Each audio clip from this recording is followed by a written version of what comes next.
Tunakutana tena katika channel yako pendwa, channel ya Modi TZ. Kama ni bado hujasubscribe, unaweza kusubscribe hapo chini ili upate habari mbalimbali za kimichezo hapa Tanzania.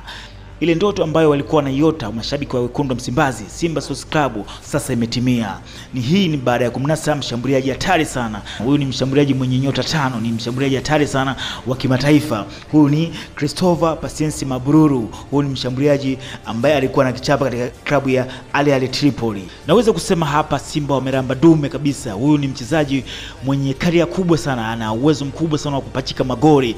Leo nitakupa historia fupi ya mchezaji mkongwe na mwenye uzoefu mkubwa sana. Mabruru ana historia yake fupi kidogo ambayo ni nzuri, ukiangalia ni nzuri. Hapo utasema kwamba Simba wameramba dume au la. Twende moja kwa moja kwenye historia ya Mabruru.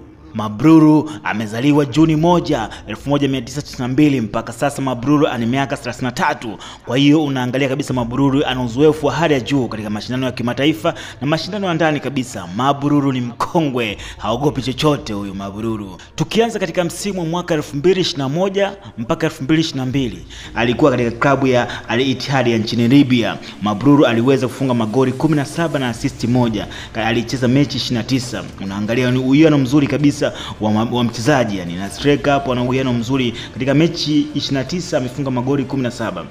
Huu ni msimu wa mwaka 2021-22. Katika msimu uliofuata, msimu wa mwaka 2022 mpaka 2023, alikuwa katika klabu hiyo ya Al Ittihad ya nchini Libya. Mabruru aliweza kufunga magoli tena 17 na assist 1. Alicheza mechi 35. Mechi 35 Mabruru alifunga goli 17. Unaangalia bado ni uwiano mzuri kabisa. Mabruru aliweza kumaintain kiwango chake. Msimu wa tatu katika klabu ya klabu hiyo ya Al Ittihad ya nchini Libya, msimu wa mwaka 2023-24, Mabruru aliweza kucheza mechi 25 na alifunga magoli 11 na assist 2. Bado uwiano ni mzuri. Mabruru aliendelea kumaintain kiwango chake, lakini alitoka hapa. Mabruru msimu huu ulikuwa wa mwisho katika klabu ya Al Ittihad ya nchini Libya. Alihamia kwa wapinzani wao Libya. Aliingia katika klabu ya Al Ahly Tripoli. Katika klabu ya Al Ahly Tripoli katika msimu wa mwaka 2024-25, ni msimu huu sasa wa mwaka 2024-25. Msimu huu alicheza mechi 22. Mabruru aliweza kufunga magoli 17 na assist 1. Mechi 22 magoli 17.